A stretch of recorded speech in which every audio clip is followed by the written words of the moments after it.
English skills tests and assessments.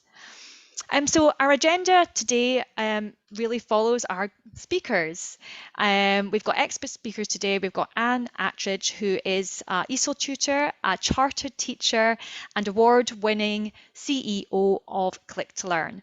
And Anne will be discussing the high-level ESOL challenges, as well as looking at digital solutions to those challenges. And then we have Kathy Glover, head of ESOL 1, and Kathy will be sharing her insights and experience of using the Digital Learning Hub with ESOL students at Scotland's largest college, City of Glasgow College. And then finally, we have a Q&A session. And the Q&A session is really just an opportunity for you to ask questions, whether you switch on your video and put your hand up and ask a question directly, or if you ask a question in the chat. But it would also be great for us to learn a little bit about what you think about what we've presented today and also about your experience. So I think without further ado, I'm going to hand over to Anne, who's going to talk a little bit about Click to Learn first. Right, well, thank you very much, Alison, and I'm delighted to see, well, I can't see you all, but to have you all here this afternoon. It's just great to have so many people interested in ESOL and potentially a digital solution. Just a little bit, first of all, about myself. As Alison said, I started the company about, well, actually 10 years ago now. It seems a lifetime in some respects. Basically out of an interest in technology and how that can impact on learning, but also because my background is in further education, secondary education, tertiary, and a lot of that time has been spent teaching ESOL and researching it as well. And so over the last, well, particularly 7 to 8 years, we built a team of programmers and designers and subject matter experts, and we spent our time, for better or worse, designing digital learning particularly for ESOL learners and for the vocational market. So that's really what the mission statement is about. It's about not just learning English for its own purpose, for itself, but in order to let people get on with their lives, to get jobs, to move on to other courses, and basically to benefit from whatever English skills they need to advance their lives and their careers. So that's our mission statement. Okay, Alison, we'll move on from there. These are some of the partners that we work with, mainly in the FE sector, but we do have obviously some overseas partners as well. And in fact, a wide range of ages, although we're mostly working with adult learners. We are actually working now with some much younger learners in India. And the course has been designed specifically to be neutral in terms of the age content. Because there are similar needs if you are just starting a language, whether you're an adult refugee coming to the country or whether you're a youngster learning from scratch. So that I hope that will come across as we talk. Okay. So if you can move on, Alison. Yeah, just to give you a quick overview of what we have been working on, and I'll explain later how all this is accessed. And why it's accessed the way it is. We started off just developing individual courses. And when I say courses, we were trying basically to replicate the kind of curriculum that you would get if you were going to a college part-time to learn English, for example. So our intermediate course, Journey to English, was the first one that we started with. It comes in at roughly B1, B2 level. And it was very important for us to have this endorsed. So we worked with our own education authority. We've only got one in Scotland, our qualifications authority rather, Scottish Qualifications Authority. We were the first digital product that they'd come across. And so it fits that whole curriculum. It was designed, if you like, to give students access to the kind of learning and the breadth and depth of learning that they would get if they were attending part-time at college. Now that means there's a lot of learning in there, around 80 to 100 hours. It covers the whole syllabus of that level. And then of course people kept saying to us, well, what about beginners? What about those who don't have any language at all, have arrived in the country, say from Syria? How do we meet their needs? So we then developed Journey to Basic Skills, which does exactly that. It takes you from zero knowledge, if required. It takes you onto A1 and onto A2, and then you can move on from there. And then, of course, there is the business of how do people know exactly where they fit into the spectrum. So we then developed a multi-level entry course just to make sure that people are accessing the right material at the right level.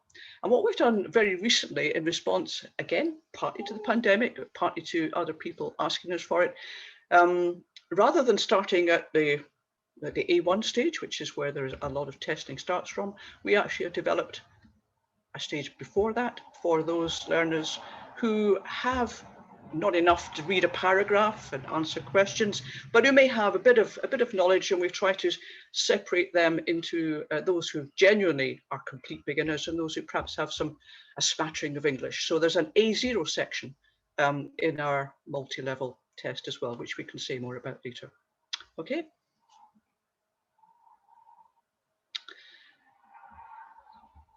Can we move on? Right. So what I want to talk about next then are the challenges, if you like, that are facing everybody every year, frankly, but perhaps more so this year, in terms of the pent-up demand, from the last 18 months or so.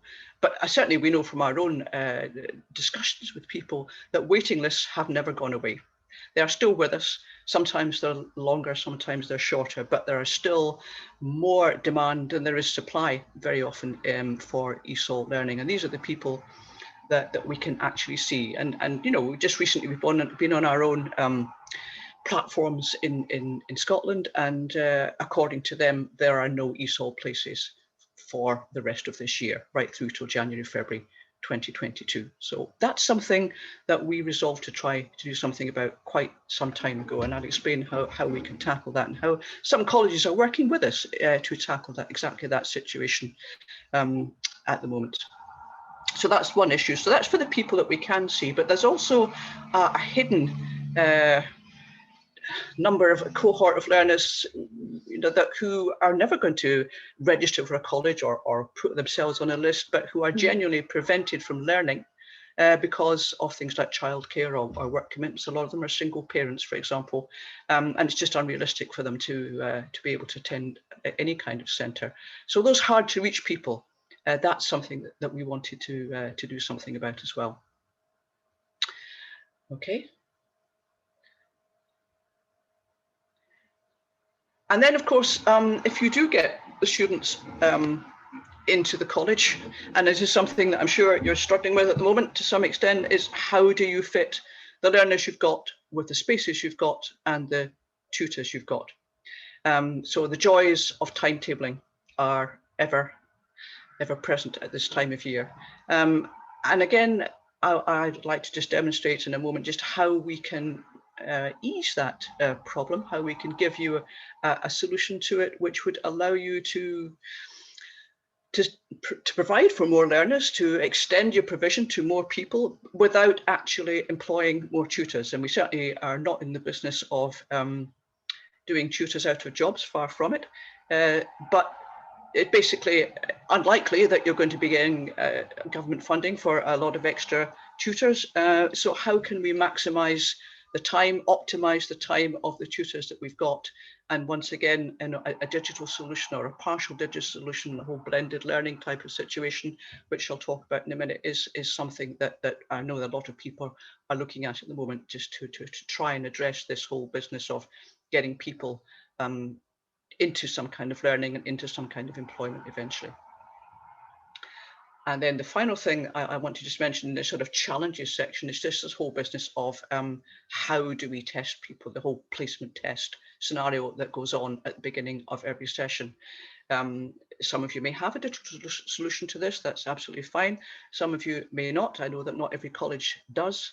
And that again causes problems with people getting to centres at certain times and people travelling around and not always making appointments or double testing and all sorts of, and then of course the whole business of bits of paper floating around the system.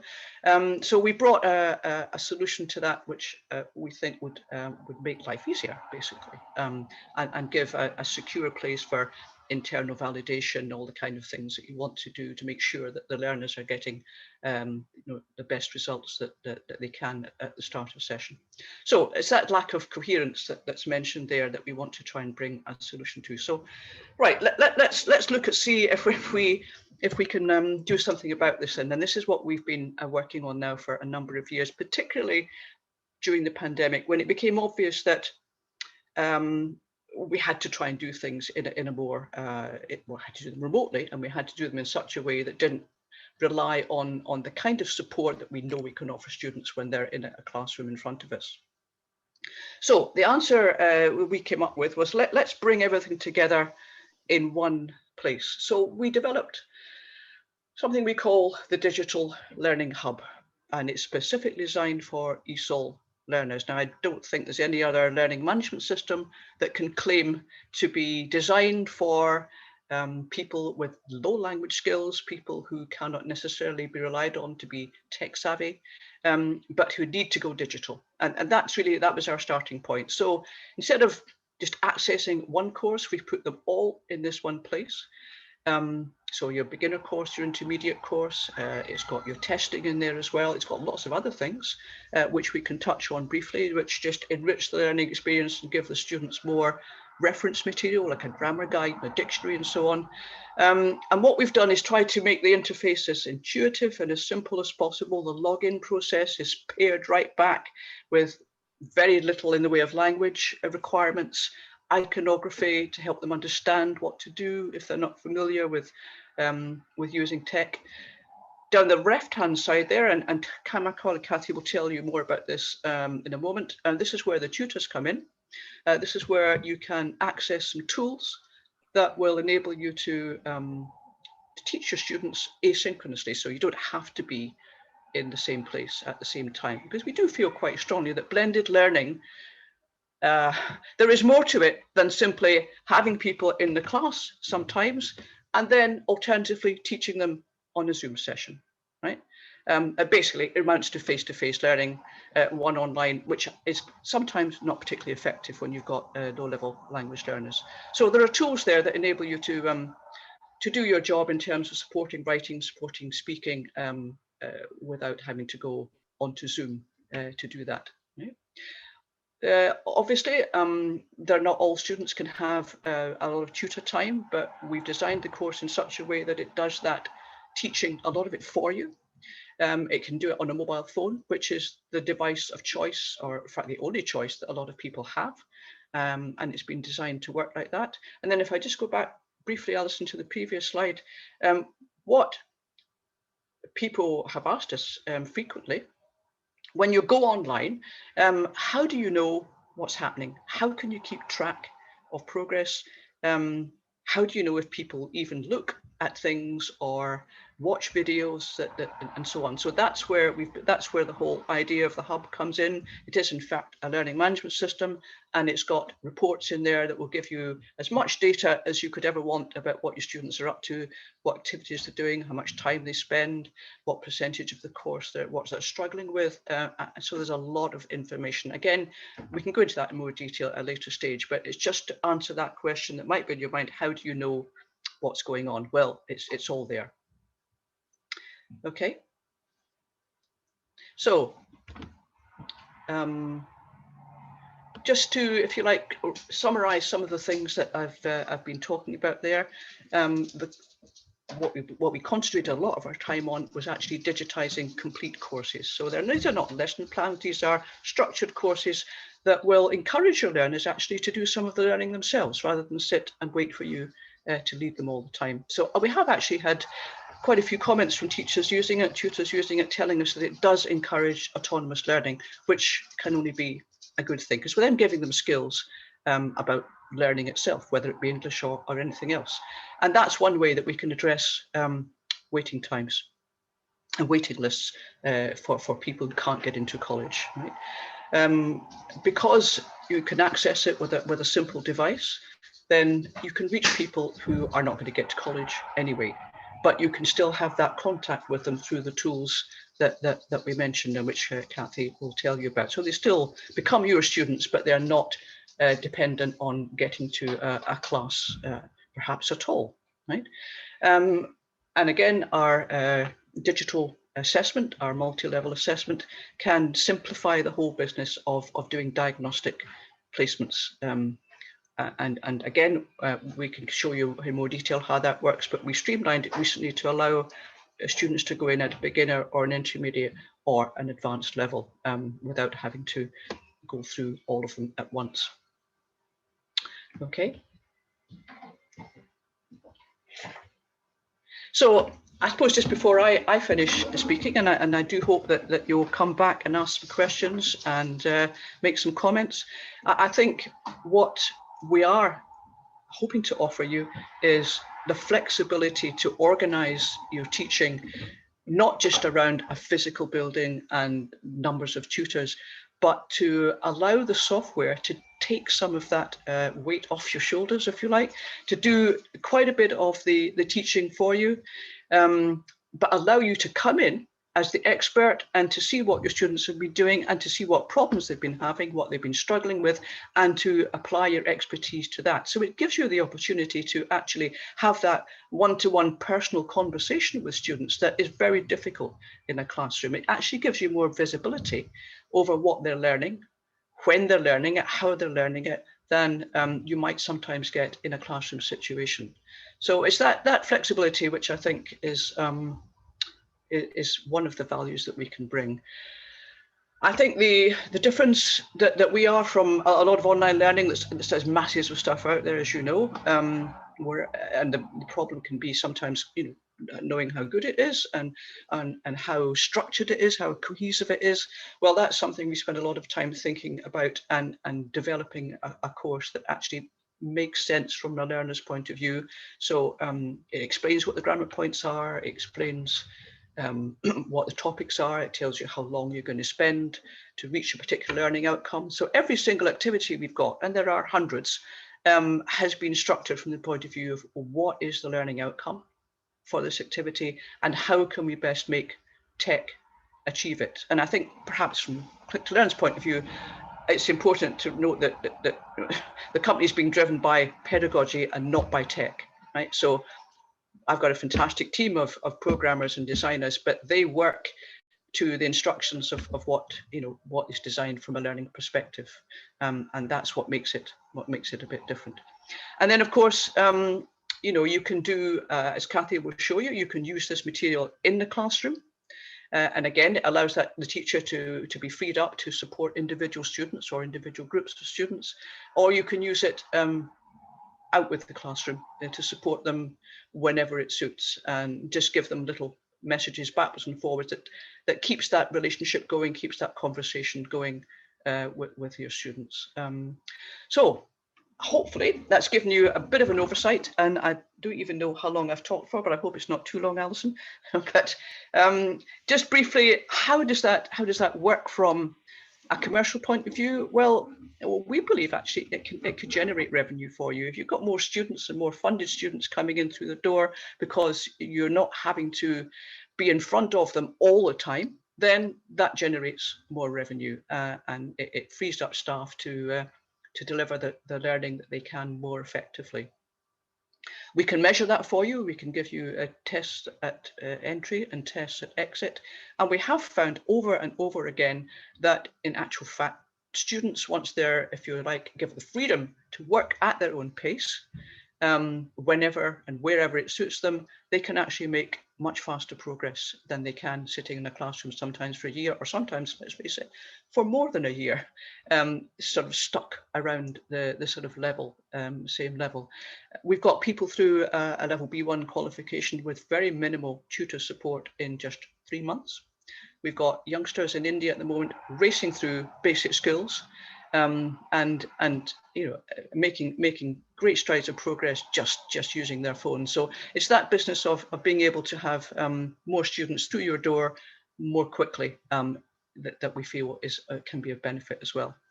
And just briefly, Alison has mentioned there, for some of our larger FE colleges, then ones who realise the benefit of going digital, if you like, but who lack the in-house skills to actually digitize material, then we are working with them on some vocational content as well to supplement the ESOL itself.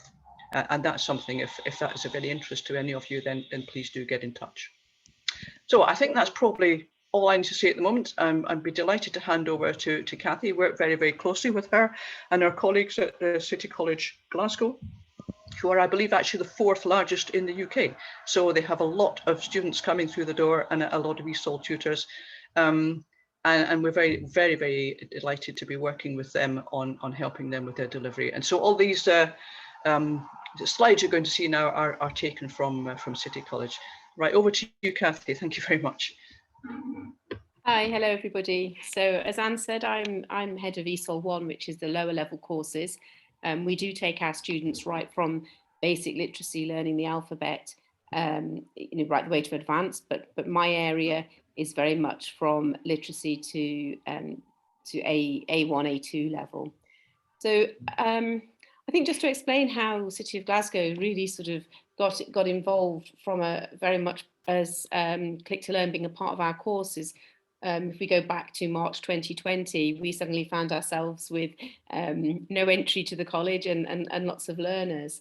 And it was fortunate to have Click to Learn, because I think the problems that we had was obviously sort of digital poverty, not having distance learning or the ability to do online learning classes with the students. We didn't have materials. And so obviously it was a little bit of a no-brainer to ask Click to Learn to get the licenses and to get our students on there. But I think what we've discovered and why we're deciding to stay with Click to Learn as we enter a period of blended learning within the college is that for our students, the course gives them a part of personalised learning that we would find it just difficult to offer that. So basically at the moment, the students are coming back to college with 3 sessions a week in college, and then they have 2 sessions where they're on Click to Learn, and obviously they have tutor support if they need it. But basically they click on and they love it. They go through the course, they can work at their own pace, they don't have to work within our timetables. And for a lot of learners, we found this really positive. So we found that some of the learners who were traditionally struggling, some of the mums who'd got kids, were struggling in face-to-face classes before the pandemic. By using Click to Learn, they've suddenly come on. They don't feel, they don't miss as much, and also they're building up confidence. If Alison just clicks on to the next slide, is that one where we can see the LMS, Alison? Yeah. So if you look on, as you're looking at the screen, it's on your left-hand side, you can see underlined is the notebook and the audio recorder. I mean, the LMS is fantastic, and I really do think you need to ask for it, to look at it yourselves and to see all the reporting that goes on for your students.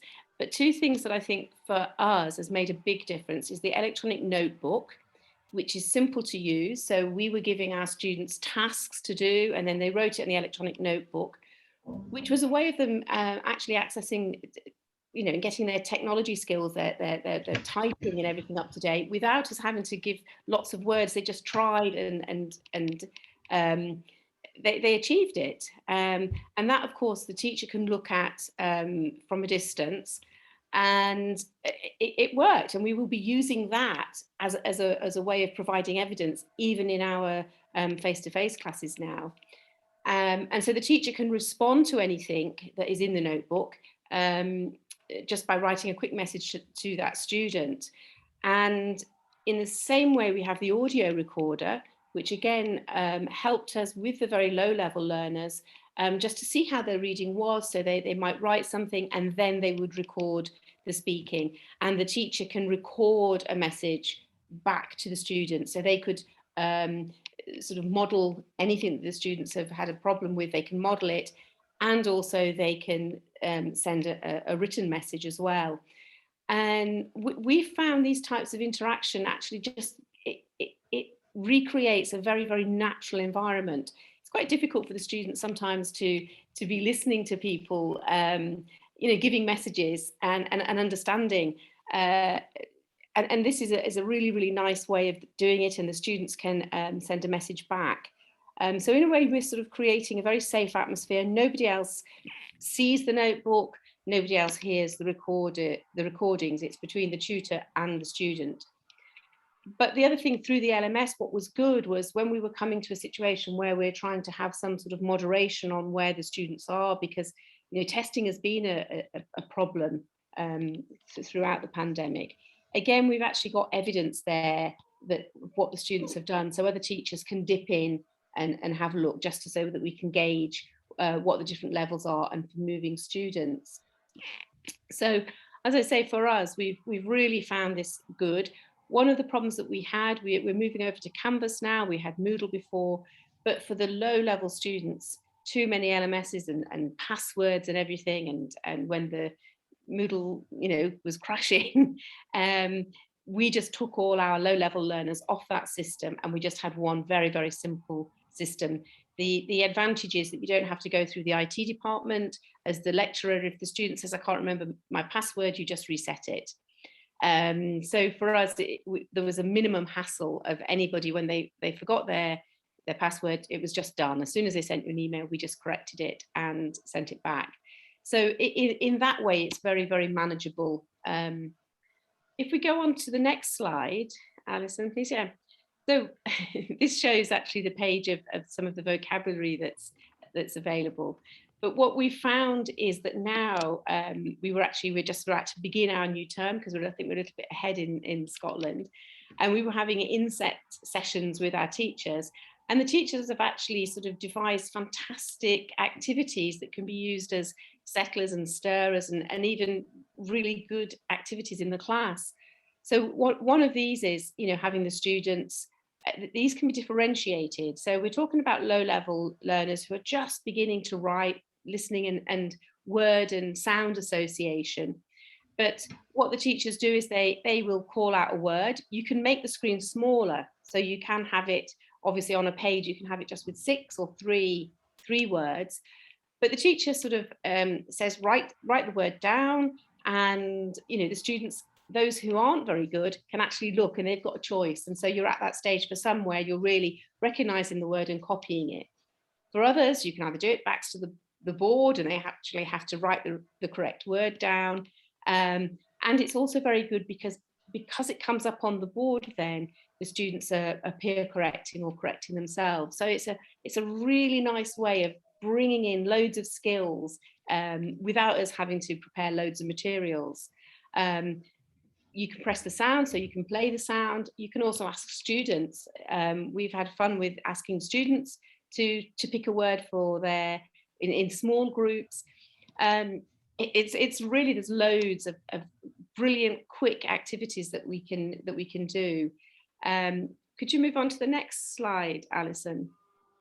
This is another one that the students, I actually managed to use this in Zoom classes for the students that they'd got to the point where they were doing the present continuous, and the students couldn't see the screen to begin with. I know that they'd gone through this module, and then it was just a bit of consolidation and revision where I would dictate or play the sound. Mum is getting flowers for the table. And again, the students would write it down, and then I show it on the screen, and then they can correct it themselves. And again, there's a lot there just in one simple sentence. You've got your capitalization, you've got your full stop at the end. And the point of the student self-correcting, and you're highlighting, have you got a capital letter? It's not right. The students are learning and self-correcting. It's making them actually engage not only with the language of present continuous, but the whole idea of writing a sentence. And it's language that they've seen, so it's not totally random. And what we've been considering a lot as teachers, as we're thinking of what we're going to do in our face-to-face and what the students are doing on Click to Learn, we're finding that we're managing to build bridges with these activities so that it's quite cohesive, that the learners can see that the teachers know what's going on in Click to Learn. Obviously, they want to be going through it because they know that they might be getting little tests, and it's actively being used in the classroom. some for bigger activities, but always at the beginning of a session, maybe even when you're waiting for some of the other students to turn up, now that we're going back to class. Could you move on to the next one, Alison? And again, this is a slightly more difficult activity, but this is where we're looking at occupations. And we've used this where what we've found again is when we have something on the big screen, the learners, when you're asking them to speak or to introduce the chef, you know, hello, my name is Chan, or this is Chan, he's a chef.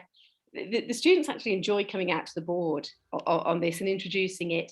And we can build this from what they've learned in Click to Learn. We can build it to an activity in the classroom, and then we take it to how do you think you'd introduce yourself then to a parent outside the school gates. So again, there's lots of ways that we're using everything that they've had in Click to Learn to build some nice activities and to make it very real for the learners and very useful. I think as we've been using Click to Learn for a while, and as we've been using it, we've seen how we can integrate it. But I think one of the most important things for myself as a curriculum head, who is also sort of involved in sort of the management and strategic management of our courses, is that we are very, very aware that we weren't prepared. I don't think anybody could be prepared for what happened in March 2020. But I think with a little bit of confidence, we know that while our students have Click to Learn, whatever might happen in the winter, and we all hope that nothing will happen, but also we're worried that we might have, you know, small sort of hubs of when school kids aren't very well, anything can happen. But we know that our students will be connected. We know that our students will have Click to Learn, and we know that it'll be cohesive and that really good learning will take place. The other good thing with Click to Learn is that it's on your mobile and it doesn't use as much data as what we were doing at the very beginning. March 2020 was trying to do Zoom sessions. You know, our students didn't have a lot of data, they didn't have devices. Trying to explain to a student how to do the Zoom interface on a mobile phone is very different to a laptop. So the teachers through Click to Learn, they managed to keep in contact and they managed to leave little messages.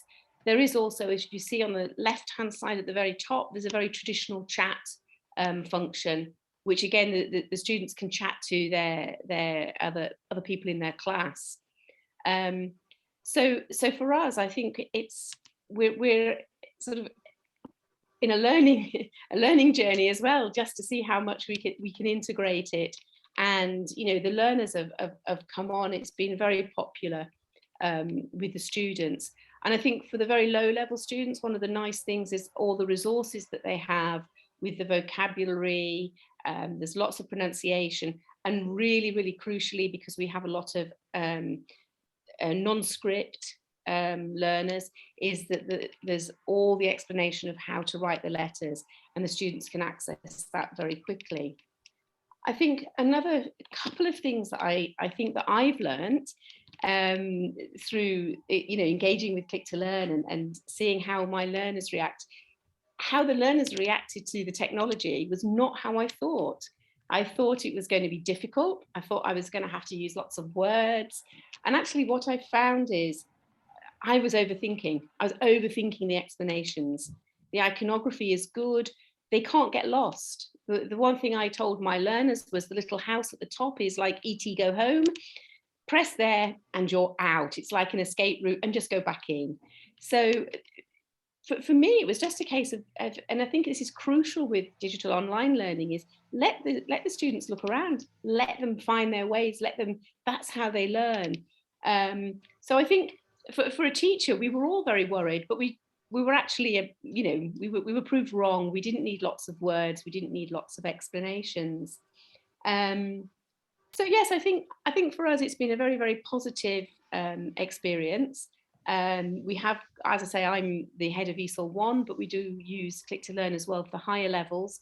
And again, I think for a lot of students there, the personalised learning and the being able to learn at your own pace and stop where you want to stop, you know, take notes is really important.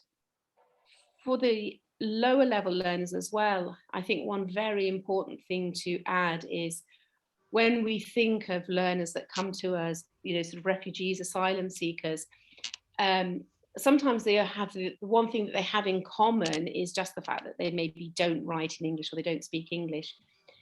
But when we're putting them into classes, it's very difficult because they have very different backgrounds. Some have transferable skills. Some have had good jobs in their own country, but they just don't speak English. And what we found with the digital online courses, that allows the students who need to go quicker and are capable of going quicker, they can go quicker. We can see on Click to Learn very clearly those who might be shy in the class and might take us a long time to discover, my goodness, they're really good. In Click to Learn, you can see them progress. At the other end of the scale, we do have maybe some, quite often the ladies who haven't had any formal education, they maybe don't need English in the same way. They're not looking for jobs. They're happy to stay at home. They maybe are on a slower path, but again, with Click to Learn, they enjoy it. They share it with their kids who are starting in schools in Scotland.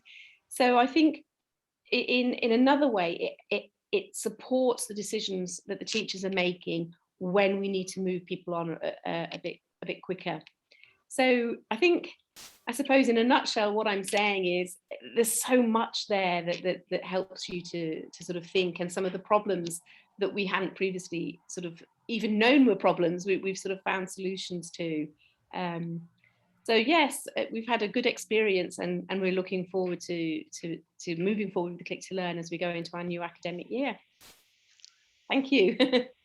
Thank you. Thank you. Thank you so much, Kathy. That was really insightful and really interesting to hear the different ways you're using it for students that are learning online, and then also how you're using the interactive activities synchronously in the classroom. That was really valuable.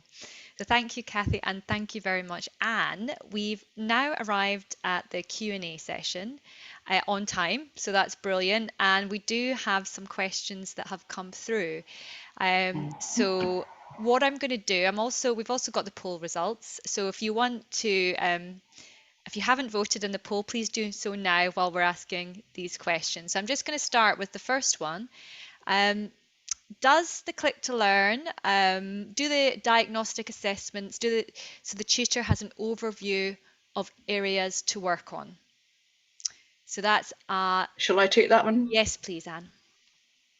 Okay, thanks. That's fine.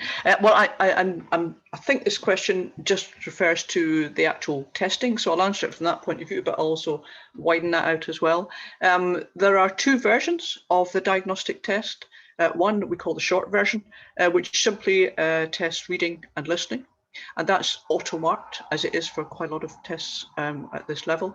That is something the student can take whenever they like. It's under their control. And there doesn't need to be any tutor involvement in that, except to look at the scores, which come up in your reports for the students.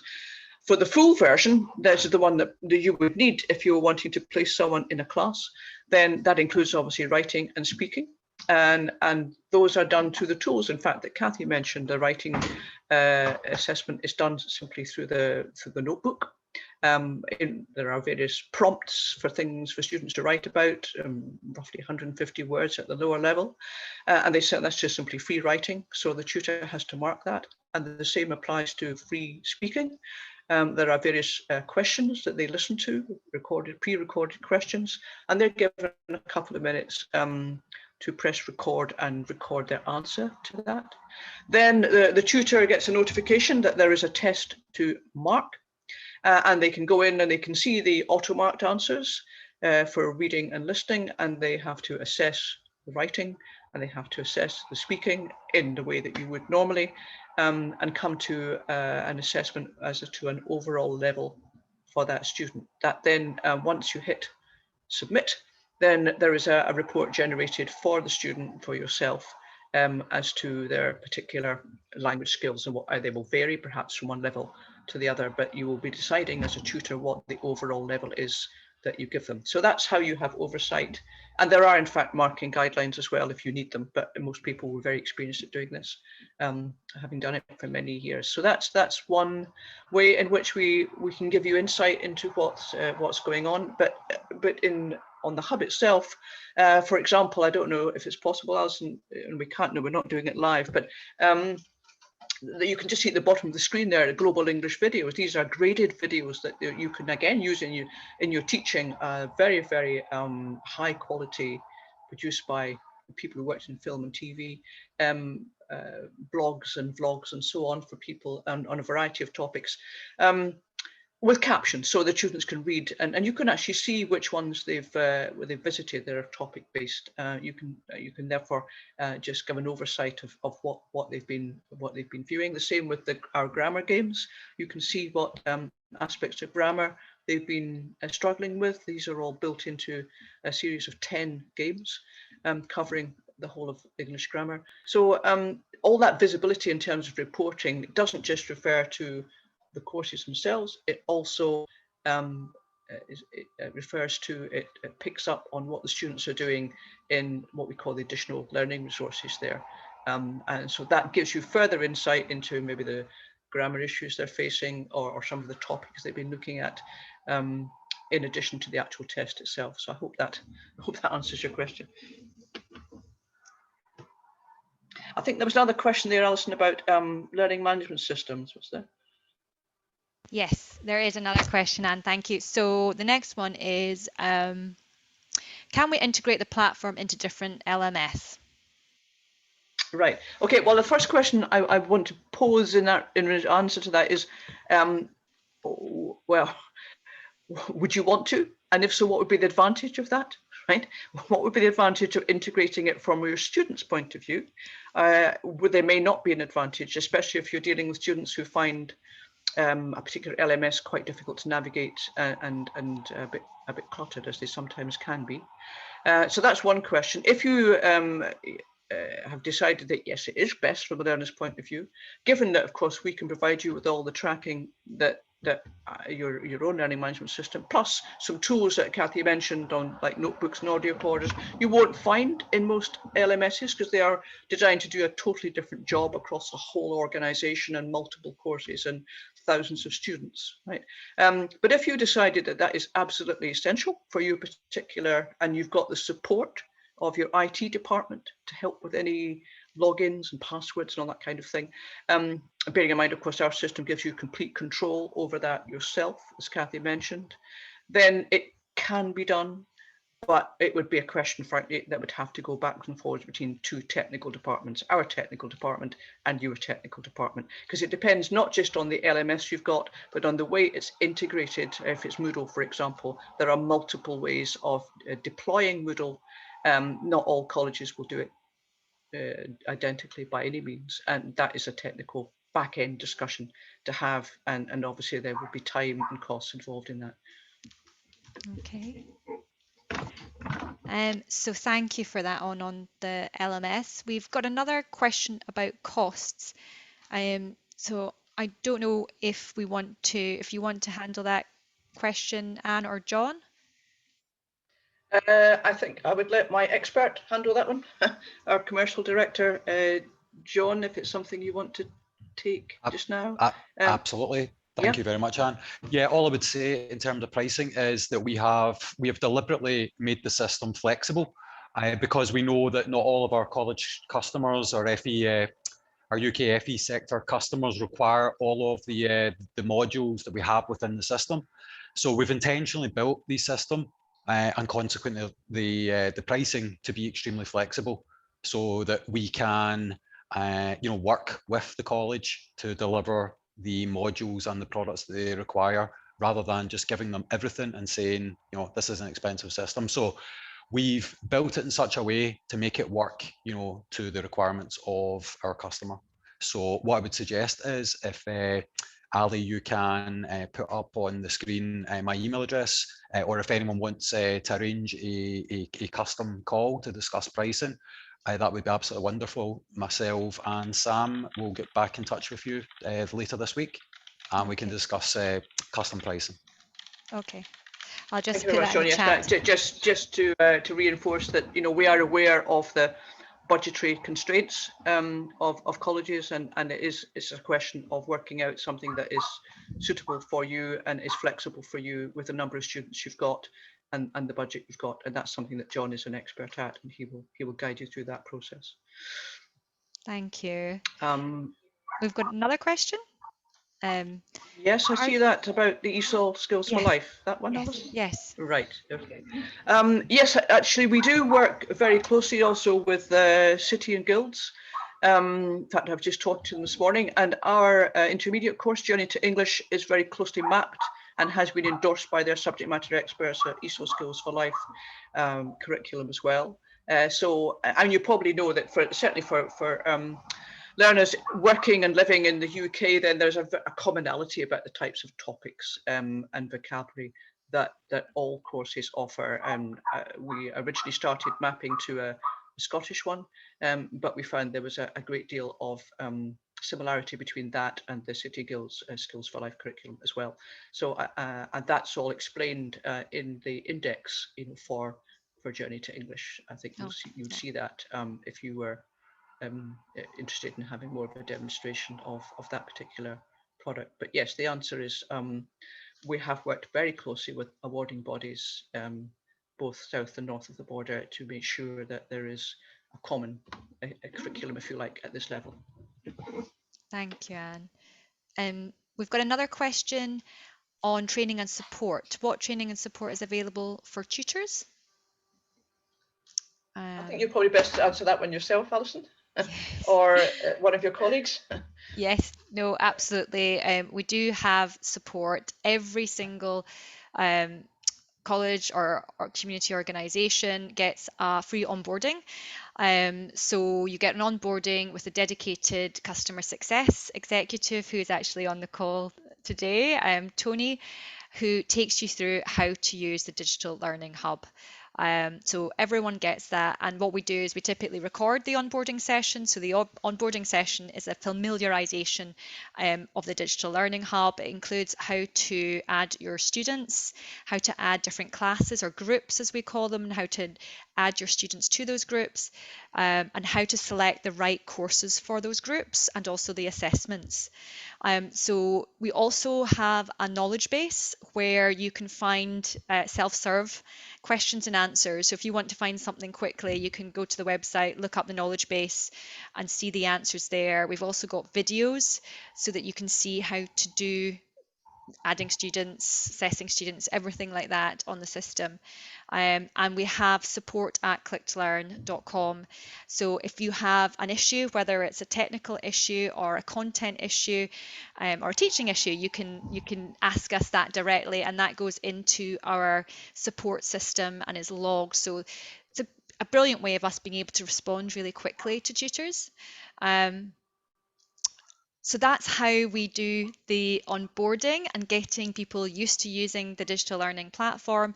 And we're also going to introduce a new, kind of inset training once a month for tutors, which could be across different organisations. And that's just really an opportunity. It'll be a short half hour to 45 minutes, a bit like this. Tutors can come on board and discuss, insights, how they're using it, and learn from other people, a little bit like Kathy did actually. It was just a brilliant example of saying, well, this is how I use it in the classroom, this is how I'm getting on with it. So that's something we're looking to introduce next year. But the onboarding session and the knowledge base and the support, dedicated support, are all available right now. So hopefully that answers your question regards the training. And I'm just looking at another question right now on once purchased, do you support tutors and offer CPD? So that's kind of the professional development side. I think that's quite similar to another question, which is certification available for tutors thereafter? So again, I guess that's kind of a support question. It's really interesting because it's certainly something we've been discussing right now, on top of the onboarding and the free support sessions. We've been looking at creating our own kind of digital certification for tutors that are using the Digital Learning Hub. It's been something that we're looking actually for an international client who wants to train the tutors and the trainers first. So Click to Learn certification is something that's in progress at the moment, but not quite launched yet. And do you have anything else to say on that one? No, I just say that, you know, as part of what we offer, we have gone through the City and Guilds Assure programme for certification, and also CPD services. So there is the potential, if we look at this in more depth, that we would offer certification, not just from ourselves, but jointly with one of these bodies as well, in terms of tutor training. And also the students we offer at the moment, we offer City and Guilds certification for Journey to English. Once students complete that, they are awarded that as well. So we're very aware of the value, not just to students, but also to tutors in having some record and some evidence of the training and extra skills that they've acquired. Excellent, thank you, Anne. So I think this was an initial sort of 45-minute webinar, so we've gone slightly over, but we've managed to answer quite a lot of the questions. I just wanted to show you the poll results as well. So I'm going to end the poll to see which was the one that everyone wanted to see. And it looks like it is the beginner, the course Journey to Basic Skills. So what we're going to suggest is we've kind of probably don't have time to take you through the whole of Journey to Basic Skills right now, because it would just take a little bit of time to take you through the curriculum and show you how it works. But it would be great to do a follow-up session, even just on a one-to-one basis, later on, if that's possible. And I would ask you to kind of contact Sam. And really what we want to do is just sort of finish by saying, you know, find out if it's right for you. You can contact John or Sam directly, speak to them, find out about the pricing. I know some of you are already saying that you're just going to go direct to John and find that out, so that's fantastic. But you can also take it for a spin, take a test drive yourself and a free 7-day trial. And again, at this point, we'd ask you to speak to Sam, who you've probably already been in contact with, and we would just organise a very brief onboarding session, not the full thing, but to take you through the courses and which one's right for you so that you can trial it, and also trial it with some of your colleagues within that 7-day period. So that's the kind of the final thing I would say on that. And apart from that, just to say thank you so much for everyone who has come on the webinar today and spent some time with us and asked questions. Thank you very much, Kathy, for taking us through the City of Glasgow College case study and how you're using the Digital Learning Hub. And thank you very much, Anne, as well, for sharing your insight on the challenges and how you have a digital solution to solve some of those. So thank you very much, and we'll Thank you, Alison. Thank you for your moderation. Thank you. Thanks, everybody. Thank you. Right. Hope to speak to some of you soon. Bye-bye. Bye. Bye-bye. Bye. Bye. Thank you.